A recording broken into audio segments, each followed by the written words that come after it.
ప్రభుత్వ whip Balmuri Venkata hot comments చేశారు. మాజీ ఎమ్మెల్యే బాల్క సుమన్ వ్యాఖ్యల వెనుక మాజీ సీఎం కేసీఆర్ కుట్ర ఉందని తెలిపారు.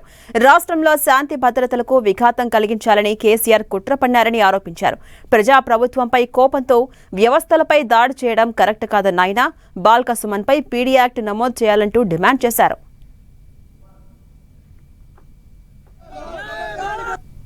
నిజంగా మీకు కోపం ఉంటే లేదా మేము అధికారంలోకి రాలేకపోతామని వ్యక్తిగతంగా మాపైన కోపం ఉంటే మాపైకి రండి, మాపైన కొట్లాడకి రండి, లేదా మాపైన దాడి చేస్తామని చెప్పి మాట్లాడండి.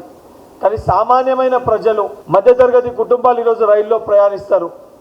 వాళ్ళు ప్రయాణించే రైలు పట్టాలని కోసేసేయండి అంటే వాళ్ళపైన ఎందుకంత కోపము? మీకు ఓట్లు వేయలేదనా? బీఆర్ఎస్ పార్టీకి వాళ్ళు ఓట్లు వేయకుండా బండకేసి కొట్టిరని చెప్పా?